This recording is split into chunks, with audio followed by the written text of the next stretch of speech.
This is your final warning. You are violating community regulations, and I am documenting every single infraction. This garage belongs to the neighborhood now. That's what the HOA president shouted before she grabbed my padlock with both hands and kicked the steel door hard enough to scuff the metal. I was standing on my porch, maybe 10 feet away, watching a woman in pearl earrings attack my property in broad daylight, in front of 4 security cameras. For 3 years, she'd been running my garage like it was a neighborhood amenity. She charged every household $200 a year to use it, collected $84,000, listed it online as a community workshop, changed my locks, and let strangers walk through the one place on my property that still felt like my wife. So I chained it shut.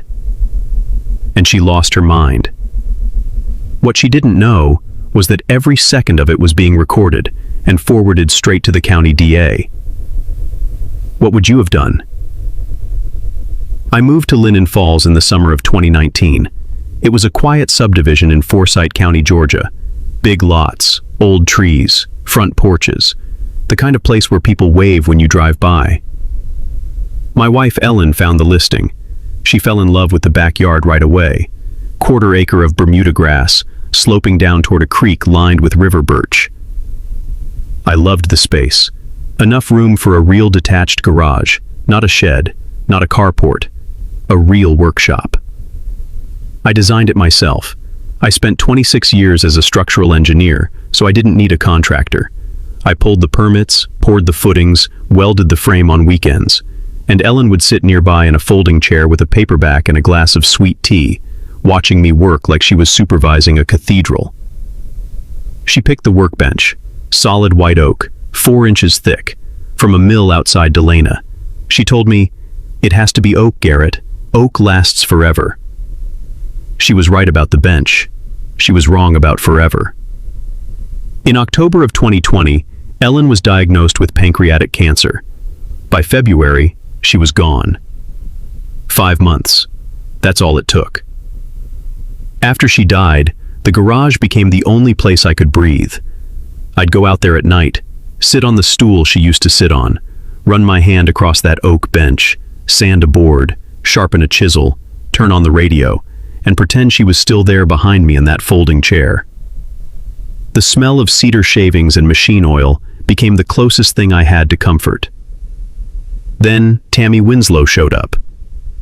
6 weeks after the funeral, white Cadillac Escalade, blonde bob, Gucci sunglasses pushed up on her head, clipboard in one hand, the other already reaching for my screen door like she owned the place.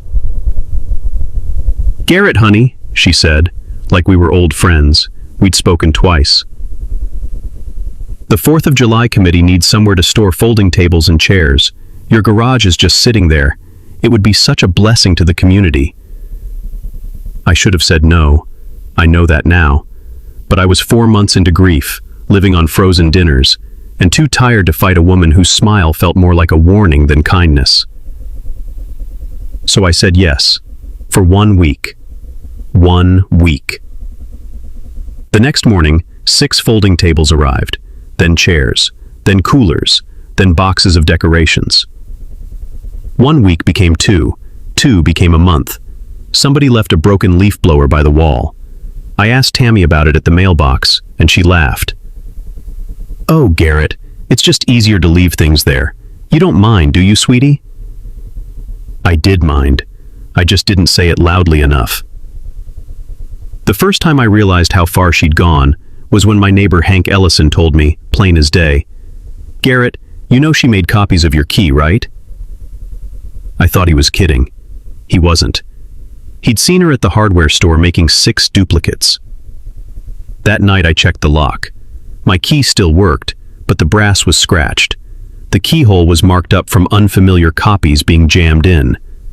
I stood in my own garage, surrounded by other people's junk, and for the first time since Ellen died, I felt something besides grief. I felt anger. Cold, slow anger. Then things got worse. I took a 3-day consulting job in Savannah, a bridge retrofit review. First work trip I'd taken since Ellen died.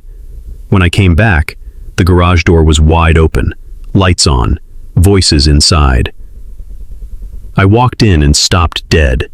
My workbench, Ellen's workbench, had been shoved against the far wall. My tool racks were half dismantled. Cheap particle board shelves had been bolted in. HOA supplies were stacked everywhere.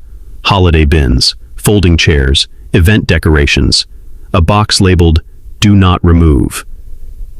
And taped to the wall beside the door was a handwritten schedule. Monday, garden club. Wednesday, book drive sorting. Friday, event prep committee. Saturday, open access. Open access. To my garage, on my property, using my electricity. I called Tammy. She answered like this was all perfectly normal. "Oh, isn't it wonderful? The community voted last month. Everyone agreed the workshop should be available to residents." I didn't vote. "Well, that's the thing about democracy, sweetie. It moves forward whether you show up or not." Then she hung up. I stood there staring at a deep new scratch across the top of Ellen's oak bench. Someone had dragged something heavy across it without a second thought. I ran my finger through that scratch and understood something simple. If I didn't stop this now, I was going to lose the last place in the world that still felt like mine. That night, I opened the Linen Falls HOA website. There she was, Tammy, smiling at the top of the homepage like she'd founded the neighborhood herself. I clicked on amenities, pool, tennis courts, walking trails, and there it was. Sullivan Workshop, open to all residents. Contact HOA office for scheduling and availability. My garage, listed like a clubhouse. Then I clicked again. There were photos inside. My walls, my tools, my bench, my late wife's workshop displayed online as if it belonged to the HOA.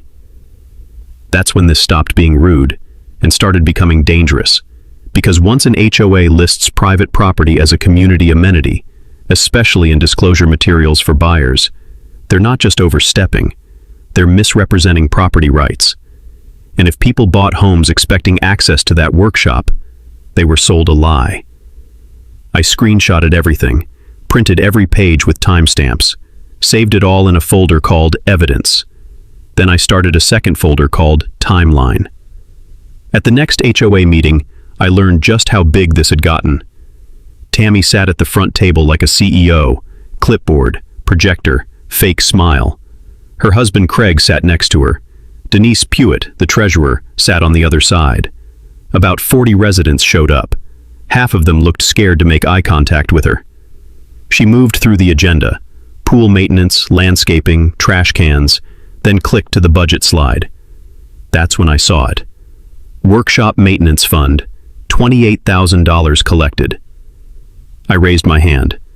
"What workshop?" Tammy smiled. "Your workshop, Garrett, the one we all share. The board implemented a modest workshop access fee to cover maintenance and insurance, $200 per household per year." I said, "I never agreed to share my garage, and I sure as hell never agreed for you to charge people to use it." She turned to the room. "Ladies and gentlemen, this is exactly the kind of selfish attitude that makes community living difficult. Show of hands, who here has used the community workshop?" Hands went up, a lot of them. People had stored things in there, borrowed tools, walked onto my property under a schedule Tammy created, and never once asked whether any of it was legal.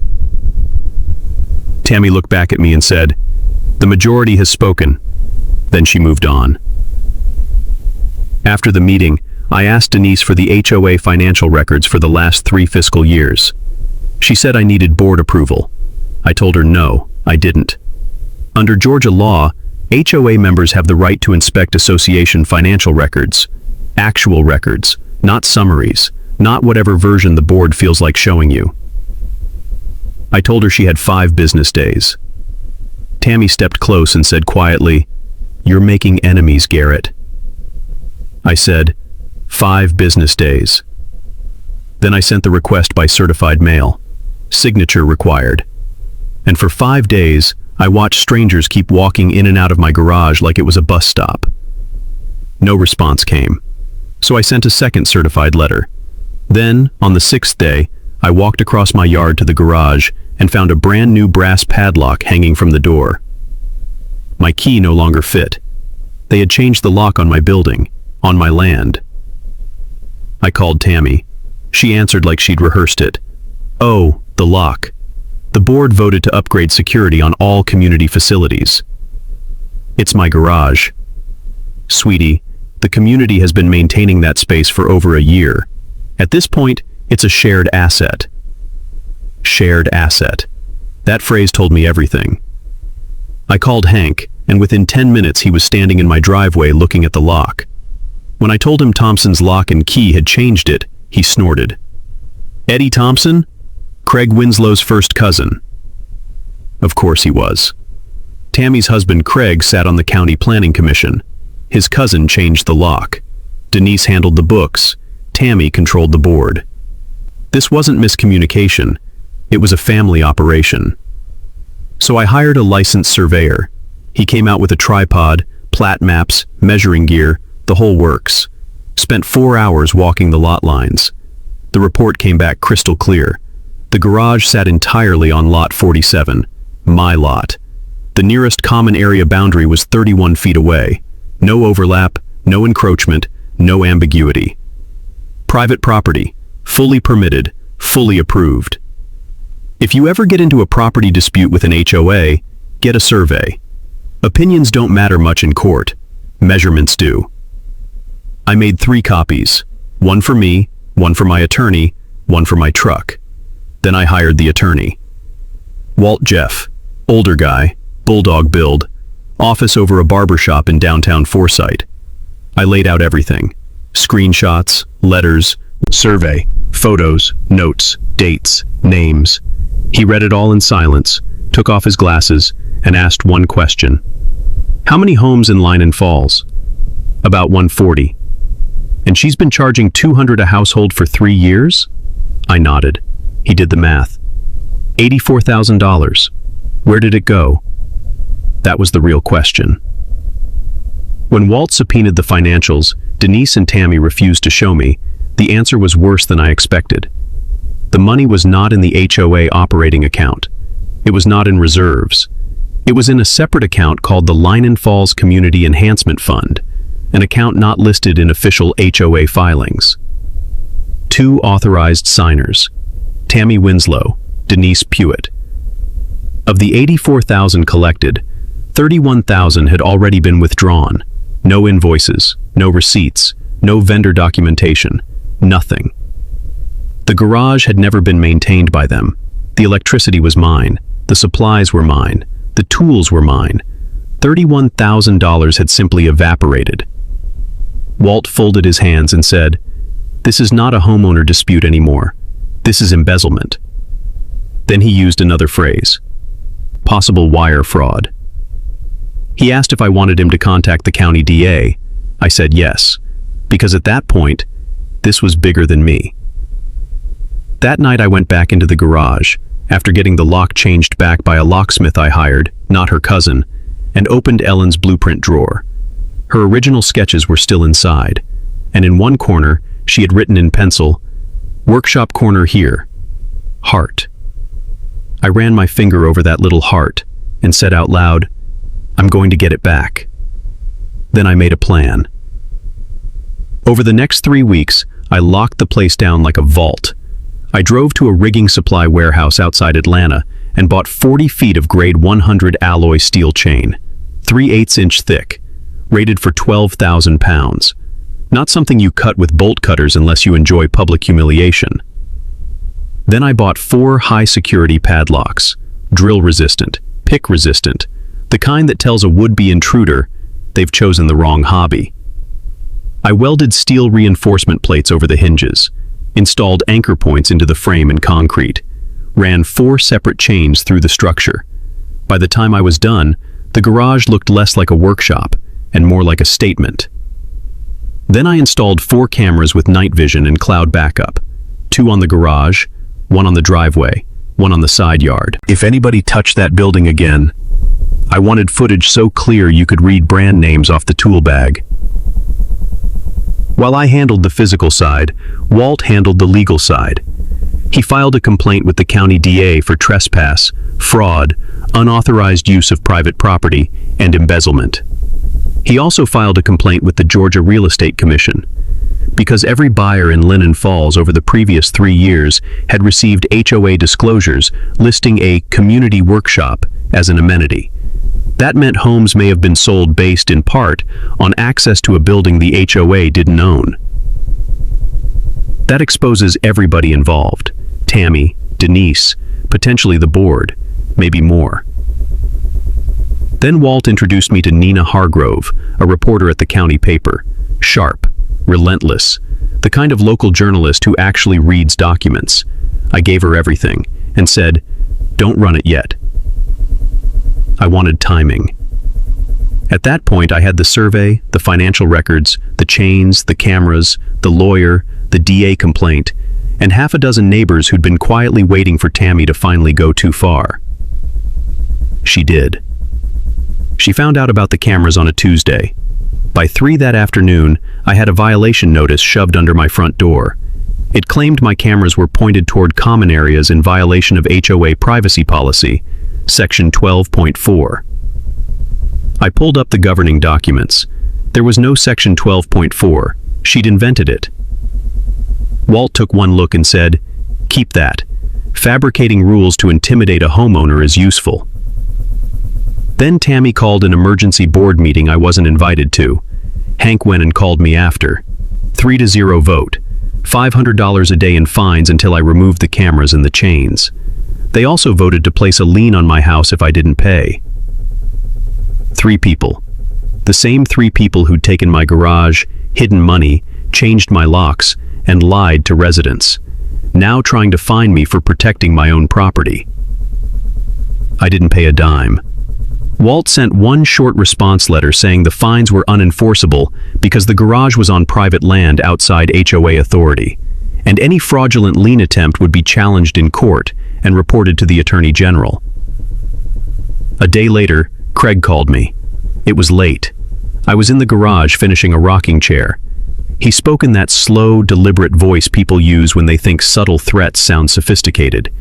He reminded me he sat on the County Planning Commission, said permit records were interesting things, said sometimes clean permits get flagged on re-review.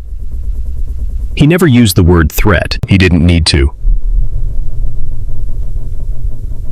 I asked, "Is that a threat, Craig?" He said, "It's a conversation between neighbors." Georgia is a one-party consent state. I recorded the whole thing. By morning, Walt had it. By afternoon, the DA had it, with the words abuse of public office and witness intimidation attached. The fines kept coming for 19 days. $500 per day, every morning, slid under my door like bad weather. Then suddenly, they stopped. She was regrouping, and I knew why. The annual Linen Falls block party was 2 weeks away. That party was Tammy's Super Bowl. For 3 years, my garage had been the staging area for all of it. Tables, decorations, speakers, canopies, supplies. She needed access. Only this year, she didn't have it. Saturday morning, I was helping Hank wire an outlet when my phone buzzed. Motion alert.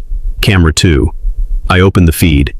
Tammy was in my driveway wearing white capris and a coral blazer, pointing at my chains like a battlefield commander. Next to her was Eddie Thompson with a pair of 36-inch bolt cutters. He clamped them onto the first chain and squeezed. The cutter handles bent.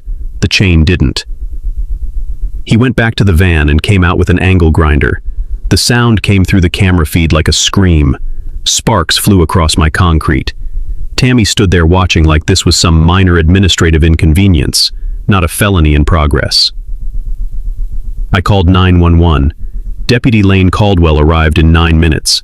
By the time I got home, Eddie had managed to scar one link, but he hadn't gotten through the lock. Tammy immediately tried to sell the deputy the HOA story. "This is a community facility," she said. I handed him the survey. He read it in the driveway, looked at her, and said, "Ma'am, according to this survey, the structure is entirely on private property." She snapped, "That survey is outdated." He glanced at the date. 6 weeks ago, ma'am." Color drained right out of her face. He told her and Eddie to leave immediately and warned them any further attempt to access the garage would result in criminal trespass charges. As she walked away, Tammy leaned close and said, "This isn't over, Garrett. I'll make your life in this neighborhood a living hell." The deputy heard enough to tell her, "Ma'am, I'd suggest you stop talking." He filed an incident report. I gave him the video on a thumb drive. That night, Walt called me. "The DA is presenting this to the grand jury next Friday." 1 week after the block party. Perfect. So I texted Nina Hargrove. "You may want to attend the Linen Falls annual block party on Saturday. Bring a photographer." She replied in under a minute. "Wouldn't miss it." Saturday came bright and blue and perfectly suburban. Tents, checkered tablecloths, grill smoke, kids in sprinklers, country music. Maybe 200 residents spread through the cul-de-sac and front lawns. Tammy was in her natural habitat. White sundress, pearls, megaphone, clipboard. At 2:15, the first volunteers walked over to my garage to get extra tables. Then they stopped. 40 feet of chain, 4 high-security locks, reinforced steel, and a laminated sign. "Private property, not an HOA amenity.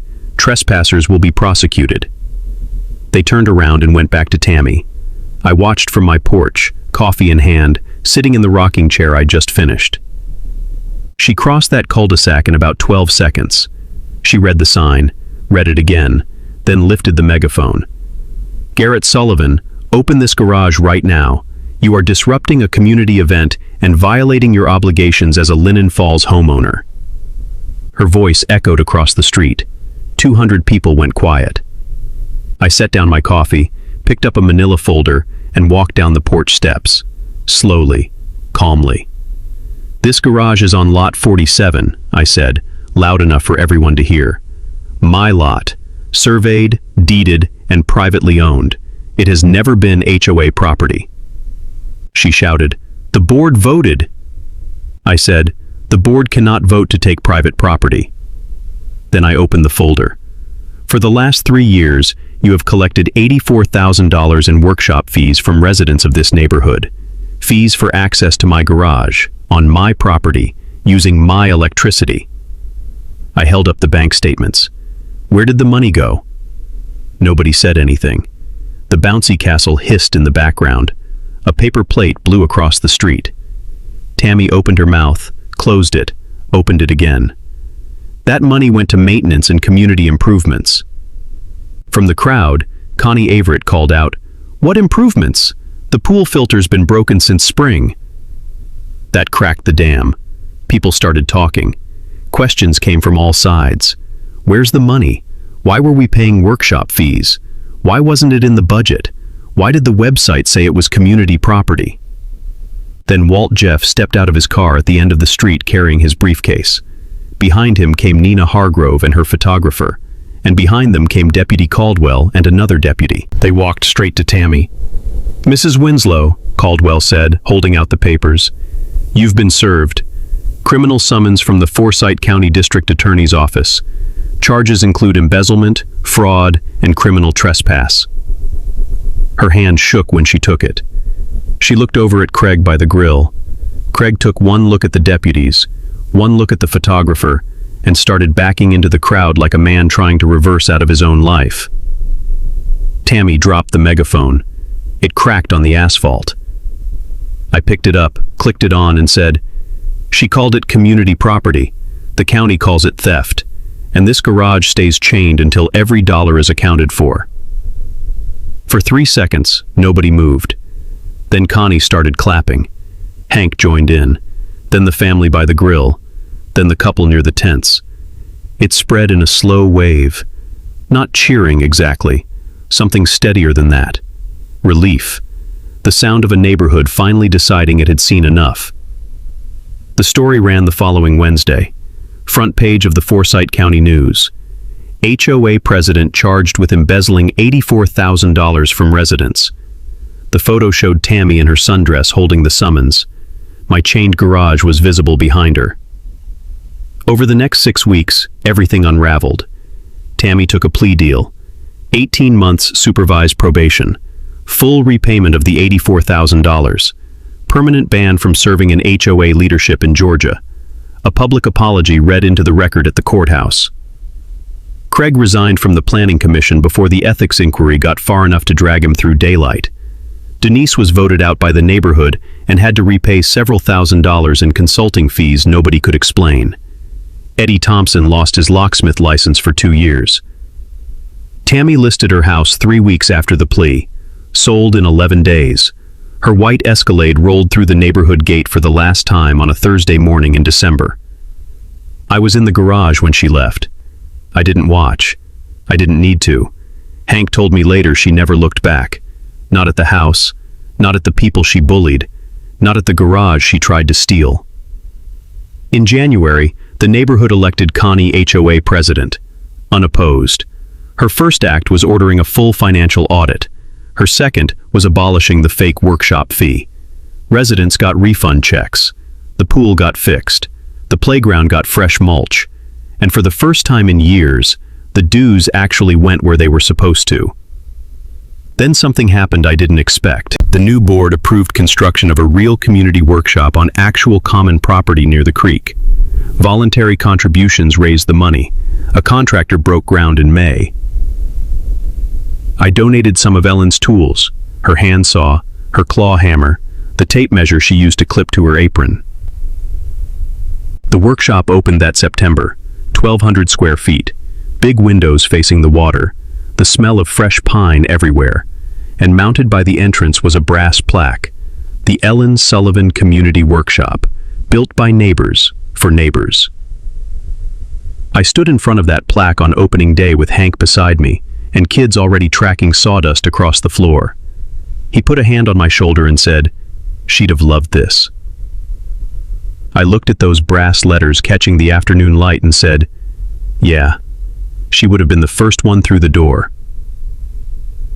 That night I went back to my garage. Quiet, private, just the way it was always supposed to be. The rocking chair sat beside Ellen's workbench. I poured a cup of coffee, turned on the radio, and picked up a piece of sandpaper. No schedules on the wall, no HOA junk on the floor, no strangers walking in without permission, just cedar, oak, and the sound of my own hands working again. And if there's one thing this whole mess taught me, it's this. People like Tammy don't fall because somebody finally yells louder than they do. They fall because somebody keeps records. That's it. Not drama, not threats. Paper, a survey, certified letters, financial requests, screenshots, camera footage, dates, times, names, signatures. That's what took her down. If your HOA, or anybody with a little bit of petty power, starts acting like your property belongs to them, don't start with rage. Start with documentation. Because anger can be dismissed. Evidence can't. And when the evidence becomes overwhelming enough, the outcome stops being a fight. It becomes inevitable. If you've ever dealt with an HOA that crossed the line, drop your story in the comments. And if you want more stories where the little guy wins by staying patient, staying smart, and keeping receipts, hit subscribe.